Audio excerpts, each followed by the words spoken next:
anda el cartelito de aire, entonces no sabíamos que estábamos en el aire. Yo estoy en el aire hace muchos años, pero bueno, escúcheme, Moreno, al fin primer viernes del 2023. ¿Se da cuenta? El primer viernes del 2023. Estamos muy bien, estamos muy bien. ¿Cuántos años van de programa ya? Un montón. Es un buen dato, un montón. Es un montón, es de 2016. No, 7 años de venir fácil. Sí, no Fer, ¿cuántos años de programa? No recuerdo. Octavo es este. Ah, la pucha. Este es el octavo. Hace 8 años. Mire que hemos crecido con el programa, ¿no? Y sin el programa también hemos crecido. Pero tenemos que haber empezado. No, pero empezamos en el gobierno de Macri el programa. Eso fue en el 16. Claro, 16, todo el 16. Son 7 años. Claro. 8 no, tenemos el productor. Este va a ser el octavo, ¿no? Tienes razón. Empezamos el octavo. En el octavo. Entramos, no terminamos, claro. Entonces pasaron 7 y empezamos el 8. No, yo dije 7, parecía que hay que ponerlo. Bueno, no vamos a ver la matemática que dice. Hay que poner los puntos de referencia exactos para saber que se computa. Correcto. Claro. Empezamos el octavo, muy bien. Empezamos el octavo. Es correcto, pero es un montón de años, ¿eh? Es un montón de años que estamos. Por eso. Y un montón de años tenía el Papa, ¿no? Que se fue. Sí, Ratzinger se ha convertido al comando celestial. Sí, un montón de años, tenía 95. Es una cantidad de años importantes. Sí. Él había... Bueno, Mirta ya anda por ahí, Mirta de grande, por 95. Sí, sí, sí. Mi madre siempre decía, no, Mirta es más grande que yo, decía mi mamá. Oh, qué linda. Todo eso. Pero conocí varias que dicen, no, Mirta es más grande que yo. Y bueno, y es verdad. Ahora ya uno puede decir Mirta es más grande que cualquiera. Casi. Pero está muy bien, ¿eh? Sí. El Papa también, el Papa emérito estaba muy bien. Le hizo bien a la Iglesia, al revés de lo que piensa la progresía. Siempre nos pasa que, aparte opinan sin ser religiosos, no hacen opiniones terminantes sin ir a misa, son tremendos, ¿eh? Son tremendos. Sé que yo una vez le pregunté a Metol Ferré sobre algunas cosas. Él era un hombre de la Iglesia católica y además muy nacional y muy latinoamericano. Uruguayo, un tipo muy querible. Y él me dijo que la elección de Ratzinger era muy importante porque el pueblo alemán merecía salir de la estigmatización, además de las condiciones. Nunca lo vi, pero me parece que la presencia de él le hizo muy bien a la Iglesia. Fue un punto de inflexión. A veces tiene que haber puntos de inflexión en los procesos. Y él fue un punto de inflexión muy interesante entre Juan Pablo II y Francisco. Él lo elige a Francisco, ¿no? Obviamente lo termina eligiendo el marco, claro, el colegio cardinalicio y el Espíritu Santo, pero él tuvo su influencia, ¿no? Claro. Él tuvo su influencia. Y te diré que con el tema que siempre abruma sobre los problemas de pedofilia y cómo abordarlos, porque cómo el Benedicto XVI fue muy importante también frente a ese tema. Se dedicó especialmente a un diálogo entre la razón y la fe. Especialmente, hay un libro, tengo un libro de cabecera propiamente, está en mi mesa de luz, sobre el diálogo entre la razón y la fe, que es un libro de alguien que dialogó con él durante un tiempo y fue transitando. Bien interesante. ¿Sabe qué? ¿Viste lo que le voy a recomendar? Que hace mucho que no le recomiendo nada a este Pimpi, hace como años. ¿Sabe que en esta historia de buscar en Netflix? Yo voy aquí para los que vean en Facebook, es una manera de responder. Usted sabe que en esta historia de que uno está, bueno, como estoy con el negocio de vacaciones y durante 15 días nos vamos a publicar, tuvimos algunas horitas más y vi si había algo en Netflix. Últimamente está horrible, no había nada para ver. Y 2 cosas tengo para recomendarle. Una, que es una novela clásica de la literatura alemana, ya esta es la segunda versión que hacen de esa novela, es Sin novedad en el frente. Te escuché recomendar. Yo le recomiendo porque usted está dentro de la guerra, hay que vivirla, los que de alguna manera estuvimos es dentro de la guerra. Pero lo otro que le iba a recomendar, buscando ahí si encontraba otra cosa, un documental sobre infinito. Infinito. Ajá. El infinito. Empecé a ver, mire qué Y casualidad. entonces me acordé de usted porque entre ellos hay un par de matemáticos, una matemática y un matemático. Bueno, después no lo Pero continué. lo bueno, y porque en esto del diálogo entre la razón y la fe, los matemáticos obviamente, los físicos, psicólogos también, hay astrónomos, pero los matemáticos opinan naturalmente sobre el infinito. Y entonces hay un matemático profundo norteamericano que empieza a explicar los problemas del infinito. Infinito más uno, ¿cuánto es? Bueno, infinito más uno es infinito. Por entonces, sigue siendo infinito. claro, bueno, entonces, pero en el fondo termina diciendo, bueno, finalmente todo se va a terminar con esa historia de todo se va a terminar, se van a apagar las estrellas, Sí, se termina. Y entonces se hace un silencio cuando el matemático termina desde su propia lógica, matemáticas, de explicar que todo se va a acabar. Y entonces el que está haciendo el documental que nunca se ve, se hace un silencio y seguramente tenía una cara particular, claro. Y entonces el matemático le dice, pero ¿sabe qué pasa? A los 25 años me enamoré y empezamos de vuelta. Y entonces, como diciendo, no sé si se termina. No se sabe. Claro, no sabemos, hay otras dimensiones, hay otras... Y este diálogo de Rashinger entre la razón y la fe es un libro que recomiendo. Obviamente cada respuesta de él hay que leerla, volver a leerla. No es que uno lo lee y después se olvida y queda, y es una novela, no, hay que leerla. Claro, se ve que... Y hay que leerla. Y el diálogo con Dios, un diálogo muy interesante, dice, ¿qué es la oración? Es el diálogo con Dios, uno habla con el idioma de Dios, que es la oración. Y de alguna manera también está ahí el diálogo con Dios a partir del trabajo, ¿no? Que eso es lo que dijimos alguna vez, el gobierno anterior y este gobierno al sacarte el trabajo te saca el diálogo con Dios. Y entonces dan una explicación de infinito solamente racional y no alcanza. Después vienen los psicólogos y le dicen, no, pero escúcheme eso que dicen los matemáticos, hay que ver, qué sé yo. Muy interesante, se lo recomiendo a usted que es doctor en matemáticas. ¿Pero teólogos no aparecen? No, en este caso no, en este caso son físicos teóricos, hay físicos teóricos, hay matemáticos, hay astrónomos, hay psicólogos. Astrónomos, me gusta. Lo que más me llamó la atención los psicólogos, pero está muy bien, porque claro, la dimensión de, ¿no? Se lo recomiendo, le va a gustar, ¿eh? Usted que suele ver estas cosas y le va a gustar, y se lo voy a recomendar, ese libro también de Rashid, la diferencia, claro, el diálogo entre la razón y la fe. ¿Sabe que está yendo a misa, Pimpi, no? ¿Le dije, Litia? No. Sí, está yendo a misa. Ya fue a un par de misas, no que va todo el tiempo, pero... Voy cuando quiero. Claro, como siempre. Va cuando quiere, cuando siente. Cuando siente Voy cuando siento esa nada más. Me gusta mucho el padre Eduardo. Claro. De Santiago. Ya me comentaste. Ya te lo dije. Sí. Me gusta mucho lo que él habla, me gusta el clima que se genera, me gusta estar en su misa. Capaz que otra misa también. No sé, la otra vez fui y lo veo en la puerta y le digo, Eduardo, no me digas que era otra hora. No, me dice, porque estaba con la ropa esa. Y me dice, no, es que el padre, bueno, no sé cómo se llama esa ropa que se pone para dar la misa. Dice, el padre Luis va a dar la misa hoy. El domingo también la dio Luis, ¿eh? Porque Eduardo me parece que no está. Sí, estaba. Estaba también. Sí, Eduardo andaba por eso, me dijo. Y me gustó también el padre Luis, no tanto como Eduardo, pero ¿sabes qué me pareció?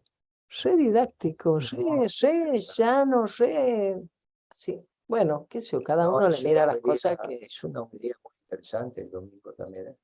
Las homilías de ellos son realmente para escuchar, ¿eh? Bien interesantes, tipos formados, bien. Exactamente. Muy... Bueno, y al final se hizo la cita entre Marta y el Papa, se hizo. Estaban, obviamente, estaban con el tema del duelo, ¿no? Por la muerte del Papa emérito, pero la tuvo. Bien interesante, ¿eh? Igual queda en el marco de lo privado. Yo simplemente le cuento que estuvo la reunión. No, esto queda en el marco de lo privado. Simplemente le digo que estuvo la entrevista y nada más, lo que se habla. Te digo una pequeña anécdota. Sí, a ver. Vos sabés que hace 4 años, nosotras en el Sindicato Ama de Casa queríamos hacerle un regalo al Papa. Entonces buscamos un artesano de tapices en Catamarca. Queríamos una artesana, bueno, encontramos un artesano, buscamos una imagen de San Francisco. Buscamos un montón, encontramos una imagen de San Francisco. Y le encargamos a un artesano que hiciera un tapiz con esa imagen. Y se lo íbamos a llevar cuando Camila, que es economista, participara de las reuniones en Asís de jóvenes economistas, la economía de Francisco y demás, que iba a ser fines de marzo del 2020. Bueno, se suspendió obviamente, porque empezaba toda esa historia. Y cuando empezó con la pandemia y las medidas de restricción de movimiento y demás, entonces no se hizo. Y creo que se hizo algo en el 21, pero resulta que a ese momento la Camila estaba embarazada para tener su niñita. Entonces ya no pudo ser parte del viaje. Entonces, cuando supe que la Marta se iba a ir, le pedí si le podía llevar el tapiz que nosotros hemos hecho hacer para él, porque ninguno de nosotros está por viajar. Y la Marta se lo dio. Así que el Papa nos mandó una bendición para las compañeras del Sindicato de Ama de Casa. Fue muy lindo, me alegro mucho. Este viernes, sábado y domingo van a estar bendecidas. Por lo menos este viernes. Puedo decir que no creo que tan cortito sea bendición. Yo creo que será una cosa. Depende de ustedes. Yo le digo, 3 días van a estar ahí. Después hay que ver lo que termina pasando. Pero 3 días, no es poco, 3 días. No es poco. Vívalo. 3 días, che. Vívalo con alegría. Desde me contó la Marta hoy, me escribió, me dijo que el Papa había su santidad, el tapiz de ustedes lo tiene ya su santidad, me dijo, y me dijo que mandaba una bendición para nosotras, y yo les empecé a contar en los grupos nuestros a las chicas, pues cuando supe que la Marta, me puse urgente a recuperar el tapiz de la Camila que vive en Quilmes, hacer una cartita, armar una carpetita con algo, bueno, en fin, preparar las cosas. Y les conté a las chicas cuando ya le había mandado todo con la Marta. Y ellas estaban muy contentas porque a nosotros nos ilusionó mucho hace 4 años haber buscado la imagen, haberlo encargado para él, buscar un artesano argentino que lo hiciera. Y después que se nos frustró la posibilidad de hacérselo llegar, ¿sabes qué? Bueno, así que ahora están todas contentas. Sí, se lo cuento porque con este tema del duelo estaba, si cambiaban las audiencias, se hacían las cosas. Mira vos. No lo cambiaron. Costó llegar, había mucha gente, incluso llegó tarde, y pudo entrar porque me dijo, tengo la reunión, si no, no es tan fácil, no que cualquiera dice, tengo una reunión y va pasando. Fue bien interesante, y bien interesante el diálogo.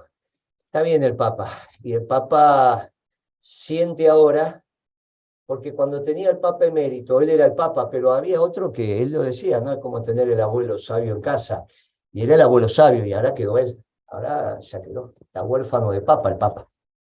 Y aparte tenía un respeto muy profundo, sí, ¿no? Por su reflexión, por su oración, lo respetaba enormemente. Pero el mensaje es, y con esto cambiamos de tema, recuerdo que en la elección de él, de Ratzinger, Berbisky se atribuyó haber frenado la designación de Bergoglio, porque dice que en el colegio cardenalicio habían leído un informe de él, entonces no lo votaron a Bergoglio. Sí, ese muchacho es tremendo, es tremendo, es tremendo.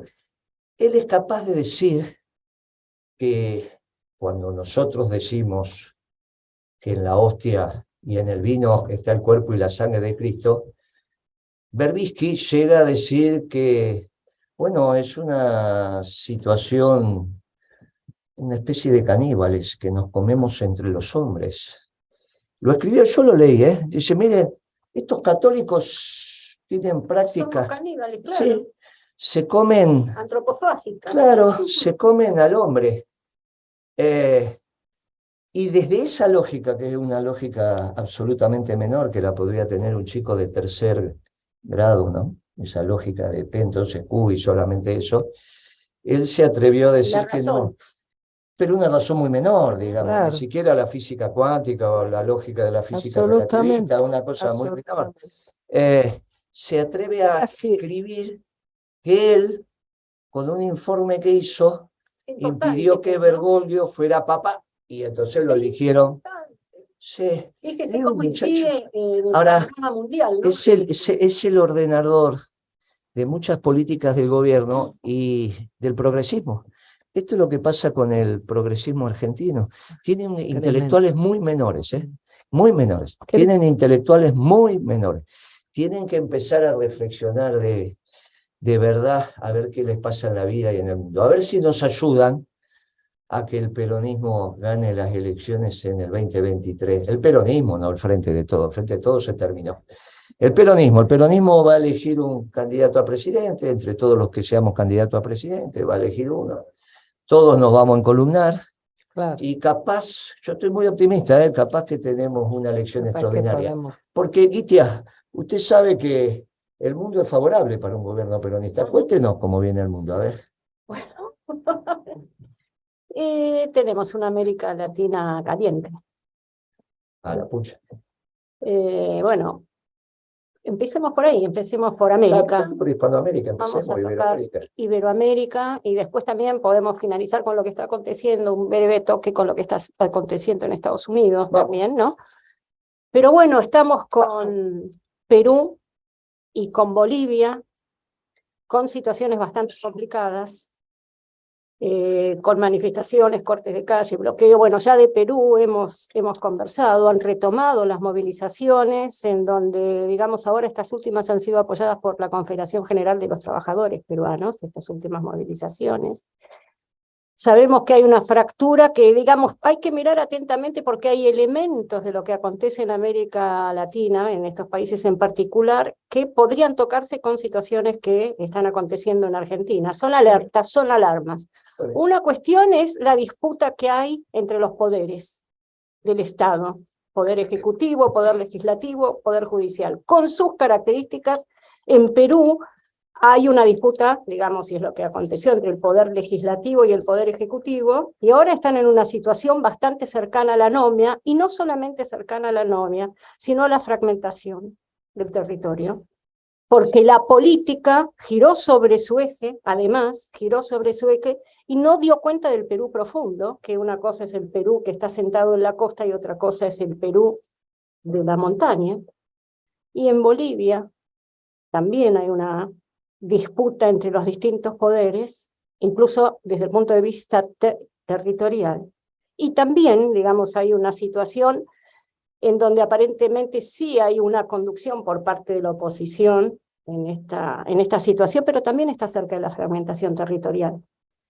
Y yo me acuerdo cuando en Mendoza plantearon que Mendoza no tendría que formar parte de la Argentina, ¿cierto? El presidente de la UCEP. Y también me acuerdo y veo estas fracturas y estas que hay entre el poder ejecutivo, el poder judicial, ¿sí? Entonces digo, cuidado, ¿no? Cuidado con lo que está pasando en América Latina.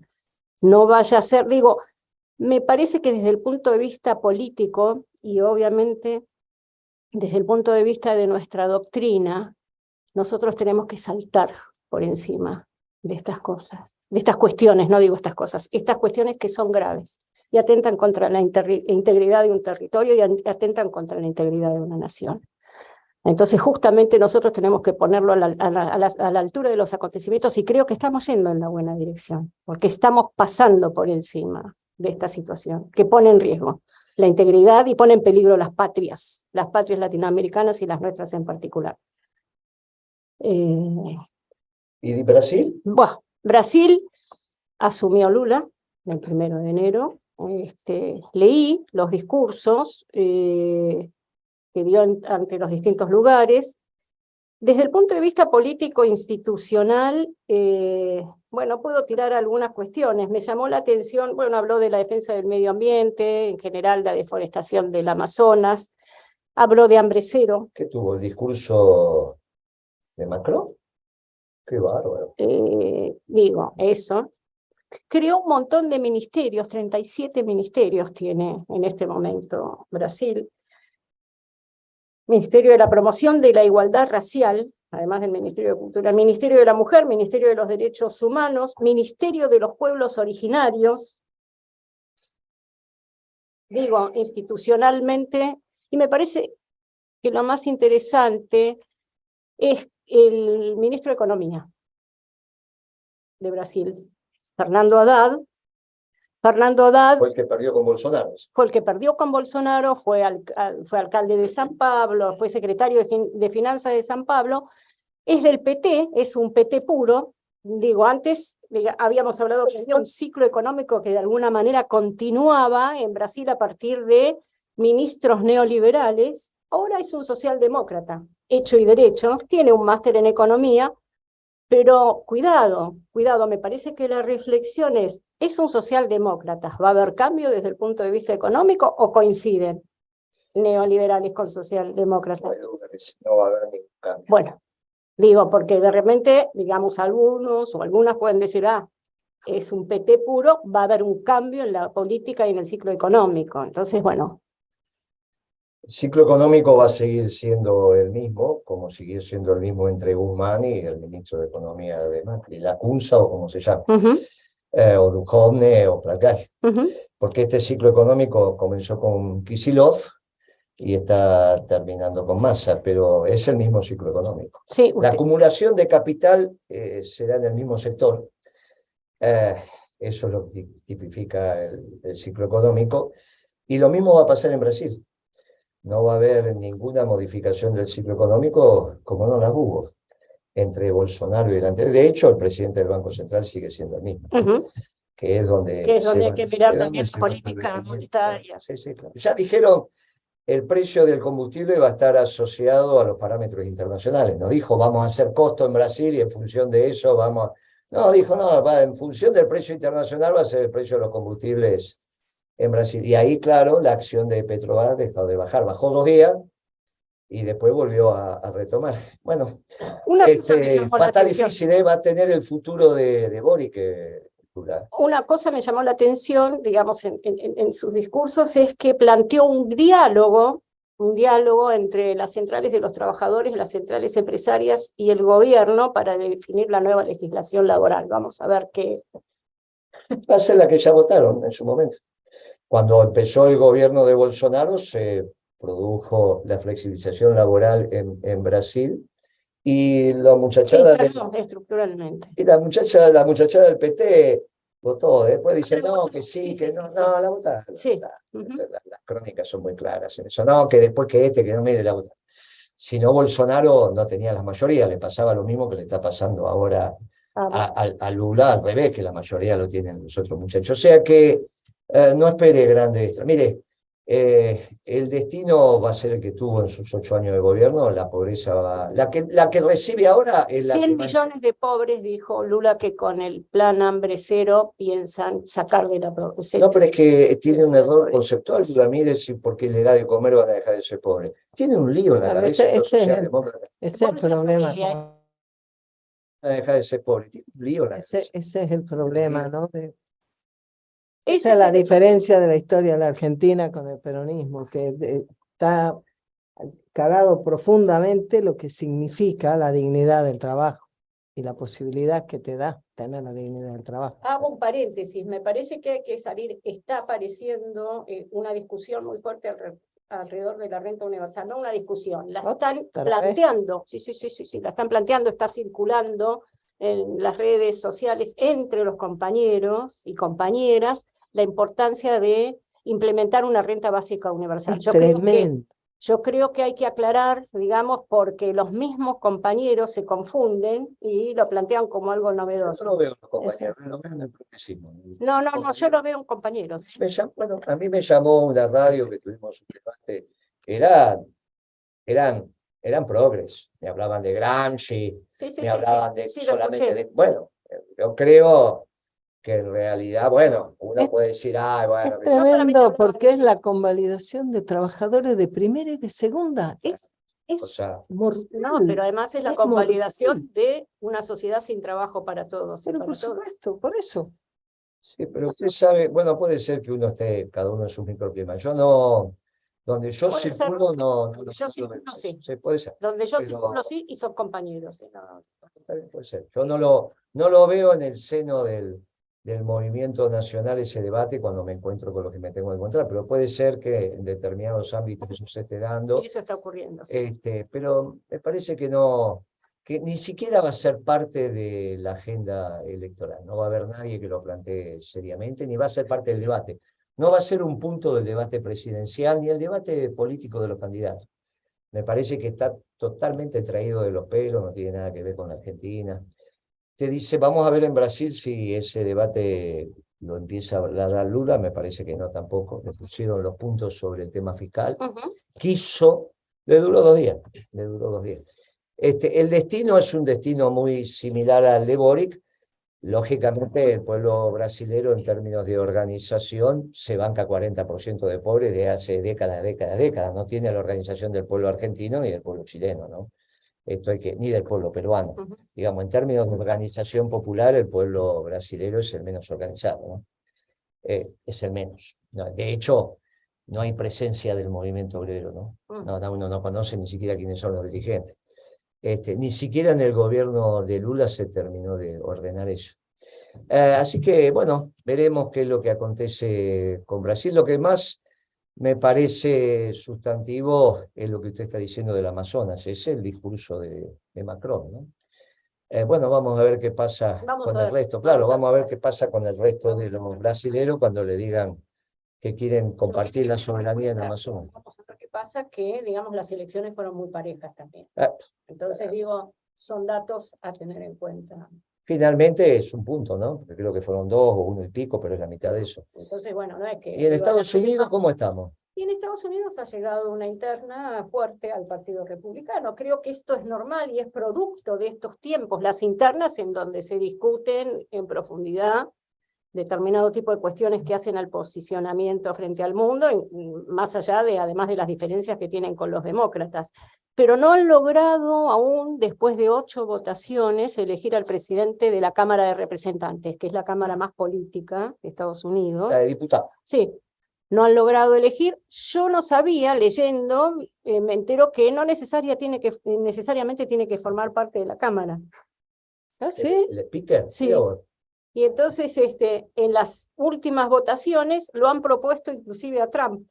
Bueno. Como presidente de la Cámara. Pero bueno, ahí hay una interna y digo, cuando uno habla de interna, le da un valor negativo y no necesariamente tiene un valor negativo una interna. Si nosotros estamos procurando que haya unas pasos competitivas dentro del movimiento peronista. Las internas, sanamente, cuando hay debate político... Lo hubiesen conocido, si Cristina no hubiese hecho lo que hizo, lo hubiesen conocido a Alberto en los debates con el resto de los candidatos presidenciales, que en ese momento era Rodríguez Sá, Scioli, estábamos nosotros. Entonces, cuando dicen ahora, no, pero Alberto, mire, al final lo hubiesen conocido.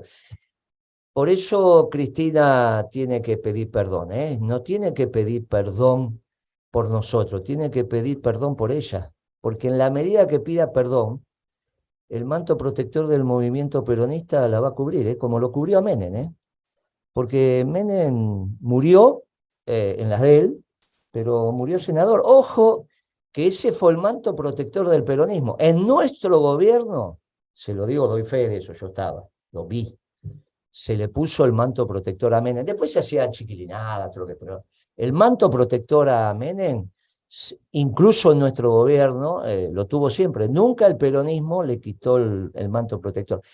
Si pide perdón, Cristina, mi sensación es que va a estar el manto protector. Se lo digo a los que piensan que hizo todo bien, que no tiene que pedir perdón. Miren que esto después va a ser tarde. Che, tenemos la noticia de Telam, ¿no, tía?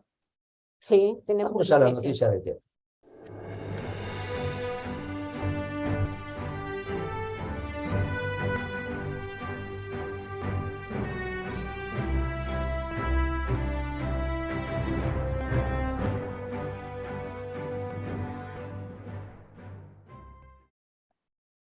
Y tía, ¿y qué nos pasa en la guerra en Europa? Bueno, en la guerra entre la Federación Rusia y Ucrania, bueno, Año Nuevo empezó con un ataque con misiles en una ciudad del Donetsk, a un asentamiento de la Federación Rusa donde fallecieron muchos soldados. rusos, varían las cifras según quien lo diga, según lo diga la Federación Rusa y según lo diga Ucrania, pero bueno, Ucrania atacó la zona del este, que es donde es fuerte, digamos, es el territorio claramente ocupado a partir y legitimado a partir de los plebiscitos por parte de la Federación Rusa, y es el territorio del cual los ucranianos dicen que se tienen que retirar los rusos para iniciar las negociaciones. No se van a retirar. Bueno, digo, esto es lo que dicen los ucranianos. Después de eso, se acercaba la natividad para los ortodoxos, que comenzó hoy y termina el 8, y la Federación Rusa, por pedido del patriarca ortodoxo ruso, que bueno, hubo una interna ahí también en la iglesia, que los ucranianos desconocieron, que en un momento, digamos, era para todos el patriarca. Y bueno, Putin se hizo eco de eso y decretó el cese al fuego unilateral para que sus soldados pudieran conmemorar la natividad. Pero también quería resaltar en estos movimientos que hay, ¿no? Que ha lanzado un buque con los nuevos misiles hipersónicos, que son muy difíciles de alcanzar y que ponen en cuestión las defensas antiaéreas de Ucrania claramente, porque todavía no han... son los más rápidos que hay en este momento en el mundo, 9 veces la velocidad del sonido, 1000 kilómetros de alcance, o sea que con buques son intercontinentales estos misiles. Y lo interesante es el viaje que va a hacer este barco, que pasa por el Mediterráneo, pasa por el Atlántico y termina con maniobras en el Océano Índico. AUKUS y mirada estratégica sobre las costas del mar de China, ¿no? Pasa por lugares que competen al AUKUS. Entonces digo, también, dado que no hay todavía defensas fuertemente preparadas para hacer frente a esto, genera un cierto escozor en los portaaviones, ¿no? Y es porque hay que generar una defensa contra estos misiles hipersónicos. Bien. Nada que no hayamos dicho No. que no va a acontecer. Hay que ir viendo cómo se desanda la elección norteamericana, qué es lo que va pasando y cómo empiezan a construir las instituciones del nuevo orden internacional. Y la van a construir 2/3 partes de los norteamericanos, una tercera parte de los rusos. Ese va a ser el esquema de repartija. Y así va a estar. Veremos cómo lo vamos transitando. Sí, lo importante es un proceso lento, ¿no? No es de aquí. Bueno, no, claro. Lo importante es que nosotros entendamos con precisión qué es lo que está aconteciendo en un occidente que se está ampliando. Un occidente que... ¿Estaría dejando a China? Y yo diría que el mundo va a ser el occidente, para ponerle un espacio filosófico, teológico, de las religiones, claro, de las religiones monoteístas. Ecuménico. Sí, sí, por eso la importancia del Papa también, sin duda. que es el que, claro, y en esto hay una transformación en nuestra iglesia, en la incorporación del resto. Y su diálogo no solo con el judaísmo, sino con los musulmanes, ¿no? Pero sí, central. Claro. Es central. Y ahí hay una lectura muy importante sobre el rol de Irán. Porque si Irán pasa a ser occidente, como lo fue, históricamente. Cuando estaba el Shah. No, claro, y antes también, digamos, ¿no? Podría decir. Entonces, sí, lo Darío tiene mucho que ver con la construcción de Occidente. Mucho que ver con la construcción de Occidente. Entonces, tenemos un tema de Ciro y los persas, justamente. Claro, este occidente que se va ampliando y que quizás llegue hasta las fronteras de China, y que lo único que no sea occidente sea China. Es lo que hay que reflexionar. No digo que va a ser así, digo que todo pasa a ser también desde el interés nacional internas dentro de Occidente. Y bueno, vamos a ver cómo esto va evolucionando. En este occidente que ya no es solo judeo-cristiano, es judeo-cristiano-musulmán, ¿no? con todo lo que ello implica. Cuando el Papa habla de la inmigración en Europa, sabe que son musulmanes, lo sabe con precisión, no es que no lo sabe. Sabe que vienen los hombres con su religión, las mujeres con su religión, y los ves caminando. Bueno, este diálogo es muy importante. El Papa tiene mucha claridad, de una lucidez extraordinaria. Y mucho tuvo que ver Benedicto con esto. Así que los que busquen un antagonismo y demás, miren, no pierdan el tiempo. Esto Lo está están claro. planteando algunos medios. Bueno, está claro, como sí, pero en general vinculado a la progresía, por eso mencionamos. Y la Nación también lo he leído. Sí, sí, vinculados, sí, pero fundamentalmente cuando hacen esos análisis, lo que hace la Nación es transmitir, hacer la crónica de lo que está pasando con algunos, pero los que tratan de hacer la interpretación de dos conformaciones distintas de nuestra iglesia, en general suelen ser los progresistas. Pero es cierto que cuando la Piquet también está haciendo algunos análisis sobre eso, que es la que escribe sobre el Vaticano en La Nación. Sí.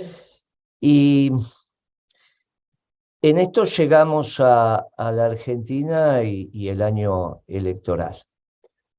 Y en la Argentina, el año electoral, nosotros iniciamos un diálogo con los factores de poder.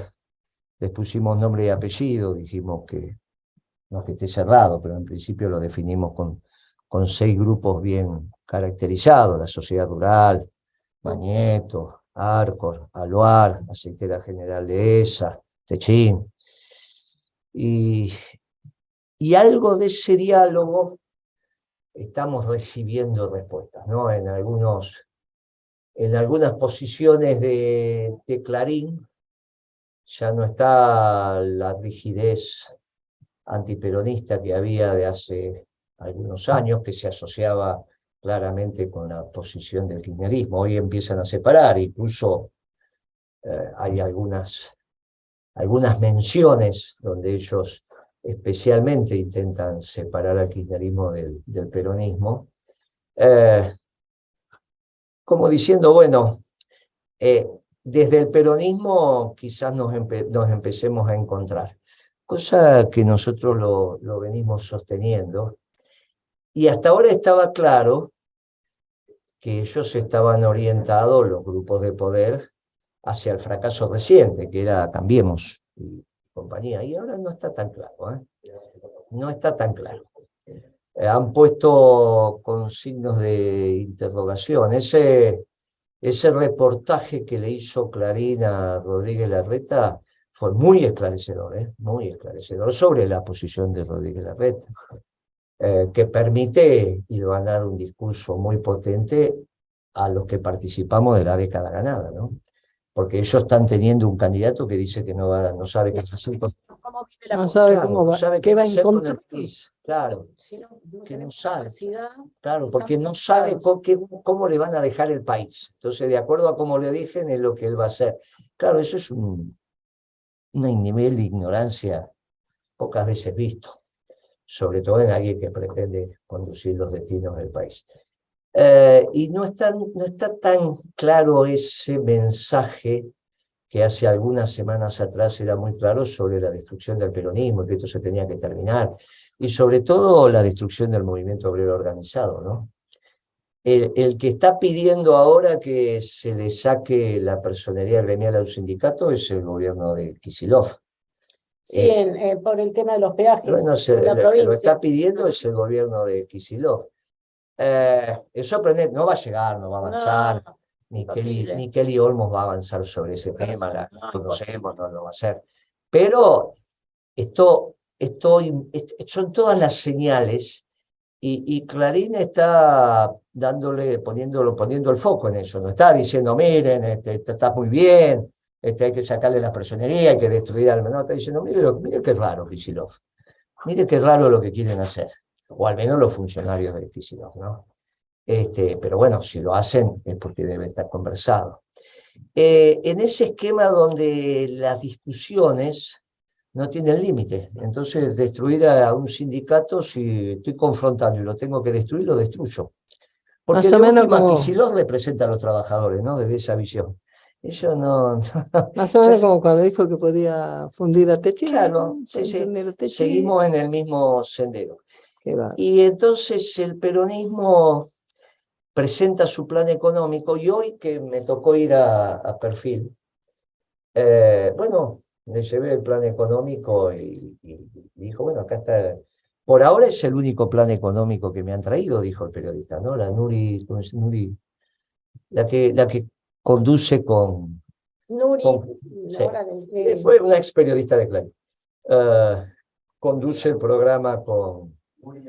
Ahí está, ahí nos soplan y dicen Nuria. Nuria, Un buen que nos diálogo. disculpe, ¿no? No, Nuria. bueno, conocemos.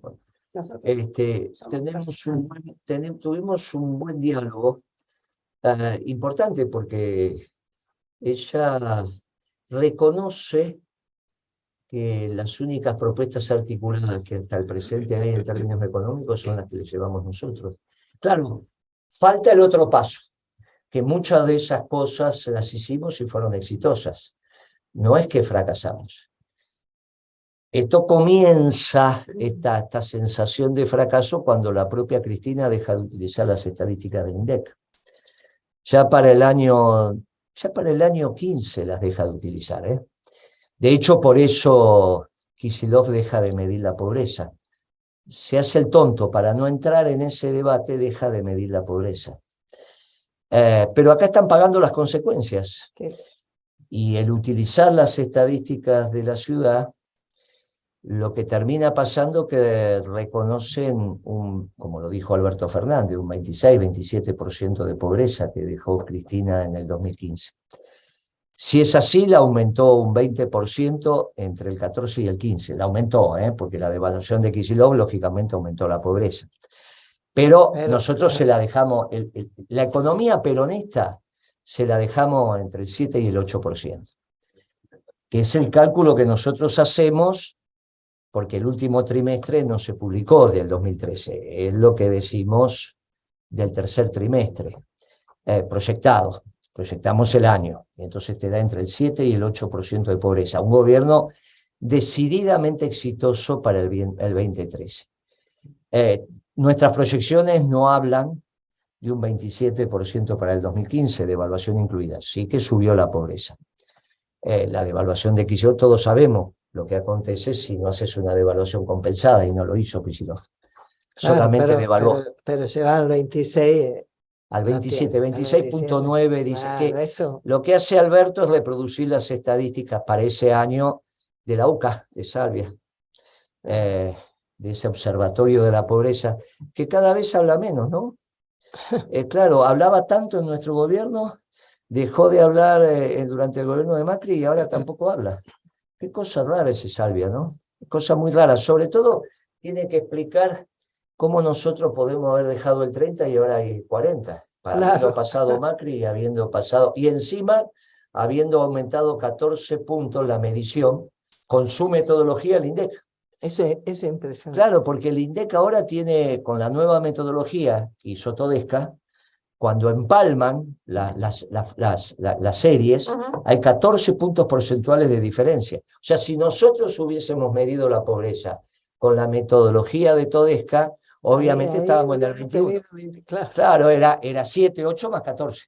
Exacto. Ahora, ellos dicen que dejó 27, que dejó 30, le tienen que sumar un 14 y resulta que la pobreza bajó. O sea que ahora hay menos pobres que cuando dejó Cristina. Son muy raros porque terminan siendo un mamarracho. Muy poco serio, claro. Ahora, cuando ese debate se da, lo que va a reinar es el espíritu que hay en el pueblo. Cuando te paran y te dicen, volvé Moreno, que esto es un lío, volvé. Claro, porque la gente percibe en su bolsillo que nuestro gobierno fue exitoso. Y que este gobierno de Alberto y Cristina es un desastre, es un fracaso rotundo. Lo que queda es el peronismo. Si Cristina pide perdón, es obvio que va a estar el manto protector del peronismo. Si no pide perdón por los desaguisados hechos, no tenemos alternativa. Y esto es culpa de Cristina, porque es la conducción. Si pide perdón, va a ser culpa de Alberto. Y el peronismo no le va a poner el manto protector a un socialdemócrata, pero sí le va a poner el manto protector al a Cristina, no, porque no te deja ninguna posibilidad de discurso de campaña. ¿Qué discurso de campaña le queda al peronismo si no hay nada para rescatar de este gobierno? Solamente decir que este gobierno fue No es socialdemócrata, que fracasó por las políticas que hizo. Voten al peronismo, que en realidad vuelve la década ganada. Y esto no es peronismo, que es lo que me pasó ayer con el pelado Trebuch. No, pero esto es peronismo. No, esto no es peronismo. ¿Qué quiere el pelado Trebuch, que es radical y al cual le mando un cariño? Y que este es un gobierno peronista para decir, ve que son un fracaso. Por eso es Peor una que el de argumentación. Alfonsín. Con este gobierno peronista, miren lo que dejó el país. Ahora, ¿qué discurso nos queda a nosotros? ¿Cuál va a ser el discurso del peronismo en campaña? Esto es peronismo. Claro, fue la década ganada. No es esto. Esto es socialdemocracia, pero no es tan difícil darse cuenta. No tiene posibilidad este gobierno de hacer campaña. ¿Qué va a decir? Miren qué bien que le va al país, cómo estamos hambriando. Voten, sigan no votando, que seguimos hambriando. Esto del crecimiento, mi querida Pimpi, son los problemas metodológicos. No es que está midiendo mal el INDEC. Es lo que acontece cuando vos construís las series. Mire, dice que este gobierno bate el récord de inversión. Usted mira la serie del INDEC y dice, Alberto, no, pero si el INDEC me lo dice, sí, Alberto, es verdad. Lo que vos no sabés, Alberto, que cuando las empresas multinacionales no se pueden llevar los dividendos, como no se lo pueden llevar por el cepo, eso el INDEC lo contabiliza como corresponde, como inversión extranjera directa. Claro. Como si estuvieran entrando dólares. Bien, ahora no tiene por qué saberlo, Alberto, porque es abogado. Más, la mayoría de los economistas no lo saben, porque para eso tenés que penetrar en las metodologías de cálculo de las cuentas nacionales, que es algo engorroso, y son los expertos del INDEC. Mire, Guitia, cuando un importador, los importadores tuvieron festival de importaciones. La inversión también es variación de stock. Cuando Massa dice, no, pero esa textil que importó toallas y materia prima para 100 años, esa variación de stock se considera inversión y lo es. Ahora, nadie cree que en un país normal un importador puede importar para 100 años. Bueno, pasó en la Argentina porque lo que vos importás a dólar oficial ya lo estás multiplicando por 2. Después le pones la tasa de ganancia. Lo llevas, la lista de precios del dólar oficial, al dólar blue. Ya de arranque lo compraste a 180 y estás en 330. A partir de ahí le pones el margen. Por eso aumentaron los márgenes brutos. Pero hay que entender lo que pasa con las estadísticas del INDEC. Mire, si hoy hay un PBI pegando en los 100 billones, para hacer números redondos, pegando en los 100 billones de pesos corrientes, si usted suma la facturación de todas las empresas, le va a dar la facturación en términos de valor agregado, no de duplicación. O sea, de los bienes que se consumen o de los bienes que se invierten. No de techín y el taller metalúrgico. Vamos al taller metalúrgico, que es el que te da el bien de inversión o el que te da el bien de consumo. Y lo de techín pasa a ser insumo de ese taller. Bueno, cuando uno suma la facturación de los bienes finales, hoy está en 100 billones, más o menos. Seguramente el PBI le va a dar 95 para diciembre y cuando termine enero con la inflación y qué sé yo, va a estar en 100. Si usted divide 100 billones de pesos, o sea, 100 y 12. Si usted divide por 180 el dólar oficial, le da un PBI en dólares, que le va a dar cerca, más incluso de 500.000 millones. ¿Está bien? Porque es menos de 200. El dólar oficial. Estamos haciendo bien las cuentas, ¿no, Pimpi? Ahora, si usted divide 333, que es el dólar negro, le da menos de 300. Claro, entonces dígame, ¿cuál es el PBI? ¿Qué dólar? El dólar blue le da menos de 300. ¿Cuál es el dólar que yo tengo que considerar el oficial? Y depende qué querés entender qué pasa. Claro. Porque los precios están puestos para tener un PBI de 100 billones, los precios están puestos al dólar blue. ¿Está bien? Porque usted agarra la facturación de hoy. Los precios están puestos al dólar blue. Claro, al dólar de la expectativa. Usted contesta como Sentido común. como contesta el gobierno. Sentido común le va a decir, no, si mis precios están hechos al dólar blue, usted le pregunta hoy a un empresario cuánto factura en dólares y la divide por 330. Ok. ¿Está bien? Te agarra, va por cualquier... Che, ¿cuánto facturas en dólares hoy? Y te divide por 330. No te divide por 180. Me pregunta cuánto gano en dólares. Claro, y eso es lo que está pasando. Por eso esos niveles, y por eso la pobreza.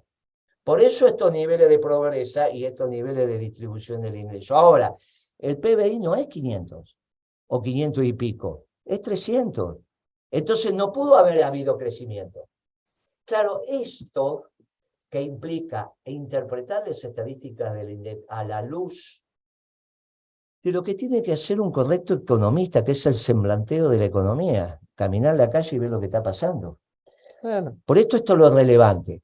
Cuando yo le digo, mire, Guitia, cualquier empresario le va a decir cuando factura en dólares, 330. No es detrás del escritorio, entonces, un verdadero Bueno, economista. este es el problema que tiene. Esto por eso terminamos peor. Esto termina peor que con Alfonsín y peor que con De la Rúa. Pero Y termina, inexorablemente va a terminar este año. Porque el próximo gobierno, ojalá sea peronista, no puede agarrar a la Argentina con 10 tipos de cambio. Esto Massa lo sabe, todos los chicos lo saben. Si usted va a ser presidente, dice, no, pará, prolijemos esto, ¿para qué quiero 10 tipos de cambio? El oficial, en algún momento lo van a ordenar. Claro. ¿Cuál Con es lo el que último cueste, momento? claro. El último momento después que ganan las elecciones y antes que asuman. Después que Ya ganan lo las dijiste hace un año. ahí Ya ya lo tenemos, dijiste cuando claro, empezó Melconian a decir que ahí tenía el problema. tenemos, Pimpi, ahí tenemos el entorno superior. Esos 30 días, 40 días, supongamos que la elección se define el 30 de octubre. Bueno, hasta el 10 de diciembre, ahí tenemos. Ahora, de ahí para acá, en cualquier momento. De ahí para acá, en cualquier momento. Y ahí, el discurso electoral no es de defensa de Alberto Fernández, porque no lo podés como pensar. Es lo que le pasó a Moró cuando fue candidato a presidente de los radicales y el gobierno era que acababa de fracasar el gobierno de la Rúa, sacó 2 2%, puntos. Sacó 2 puntos. 1.4, hizo un acto en la Federación de Bobo, en algún lugar ahí, para cerrar la campaña. ¿Quién va a defender el gobierno de Alberto Fernández? Que si voten no para seguir con 7 tipos de cambio, esta distribución del ingreso, esta pobreza. Muy bien. Entonces uno le está diciendo en esta radio progresista al progresismo, miren, acompañen al peronismo, acompañen, dejen que el discurso electoral sea del peronismo, Claro. que este gobierno progresista que fracasó sea del progresismo. Díganle a Cristina que pida perdón para que el monto protector del peronismo la va a cubrir, de la misma manera que cubrió a Menem. No lo va a cubrir Alberto, no, él ya confesó 2 veces que es socialdemócrata. Y alguien se tiene que llevar la carga, es así, es cruel, es cruel. Dejen que el discurso electoral lo haga el peronismo. Y vamos como siempre al peronismo, a recibirlo con los brazos abiertos. Este discurso lo iniciamos hacia los grupos económicos y ahora le estamos diciendo al progresismo, termínenla, dejen que el peronismo haga el discurso electoral, termínenla. Dejen de hacer daño, porque tenemos una oportunidad histórica, porque el mundo por primera vez, como usted lo señaló, empieza a virar hacia los espacios nacionales, y en los espacios nacionales el peronismo tiene para hacer escuela. Déjenlo a Boric fracasar, déjenlo a Petro fracasar, déjenlo a Lula fracasar, van a fracasar. Muy interesante lo que contó Gitia de Perú, muy interesante lo de Bolivia. Vamos a ver cómo evoluciona eso, vamos a ver cómo se va transformando eso en algún pensamiento nacional que va a surgir. Mire, yo le conté que vinieron muchachos de Santa Cruz, del MAS, o sea, militantes que son la línea del pensamiento nacional y tienen relaciones con nosotros, que fueron presidentes de los centros de la Universidad Cruceña, que es una universidad nacional, vinculado con Evo Morales. Pero la línea nacional de Evo Morales, no el ala marxista o trotskista que fue su vicepresidente. Del ala nacional están en ese debate. Era el Evo Morales vinculado a Kirchner, con un pensamiento nacional. Dejemos que eso vayamos evolucionando. Y lo mismo nos tiene que pasar en Chile, y quizás lo mismo termine pasando en Perú. Que este peronismo Nos tiene que ser mucho más fácil peronizar Bolivia y peronizar Perú. Nos va a costar mucho con los uruguayos. Y con los chilenos vamos a hacer unos fáciles. Los uruguayos son bravísimos. Nos va a costar, salvo los uruguayos que vienen de Argentina. Pero lo vamos a intentar. Este es el momento.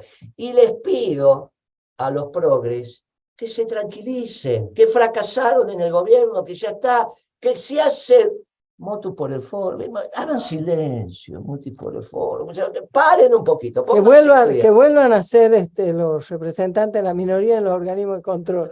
Exacto, le vamos a dar los organismos de control igual que a los radicales, pero paren de pensar que saben lo que pasa. Déjennos a los peronistas. Gobernar, que tenemos plan económico, hermano, tenemos tradición, tenemos pensamiento nacional, tenemos voluntad política y la patria nos necesita. ¿Qué hacemos, Pimpi? En Capital estamos a full, Guillermo, estamos a full. Ya casi no les dejó lugar a la Capital, pero te digo, estamos a punto de tener la personería provisoria y estamos en una movida, convocando a todas las agrupaciones a un frente de peronismo de verdad en la Capital. Y vamos a salir a proponerle que con la representación electoral de principios y valores, seamos un gran frente de peronismo de verdad, porque en la Capital hace mucha falta peronismo. Lo vamos a hacer en febrero. Por ahora estamos trabajando en todo lo interno para que culminemos esta tarea. Es una muy buena. Todos están invitados. Un poco tiempo. La va a desarrollar. Se quedó, no, me dejaste, nene. La vas a decir. Es que sabe qué pasa. El panorama internacional es muy rico. Totalmente. Y el panorama local, Pitia dice que no, pero se llevó la mitad del programa. Pero el panorama local también está muy rico. Por favor, Moreno. También está muy rico. Esto de decirle a los progres que hagan silencio en la capital especialmente, le da la posibilidad que incluso los convoque y que vengan a aprender. Y en realidad tiene que ser al revés. Acompañen al peronismo. ¿Cómo tiene que ser? Acompañen al peronismo y termínenla con eso de pensar que saben. Porque el peronismo siempre hizo frentes electorales. Claro. El peronismo conducía. Y esa es la enorme diferencia. Porque gobernaba con la doctrina. Por eso hicimos la década ganada, que fue una gran década doctrinaria. Aunque no lo dijimos, lo hicimos. Y quizá faltó eso. Faltó explicar que estábamos haciendo un peronismo ortodoxo. Bueno, no importa, ahora lo estamos diciendo y lo vamos a hacer. No, desde la doctrina. Bien desde la doctrina. Bien desde la doctrina. Un gobierno peronista y queremos volver a hacerlo. Y en Capital vamos a contar los votos para que volvamos a tener un presidente peronista. Con el peronismo de verdad. A ver, Gitia. Se nos fue el programa. Estuvo harto interesante y bueno, queremos saludar a nuestros oyentes, a nuestras oyentes, a quienes repiten nuestro programa, al equipo de producción, como siempre, Noé, Fernando Molgaray, y un fuerte abrazo peronista y hasta el próximo viernes. Yo los veo por Zoom el próximo viernes, desde el sur. ¿Puede ser? Sí, claro. Un fuerte abrazo peronista a todos los compañeros, incluidos los progresistas.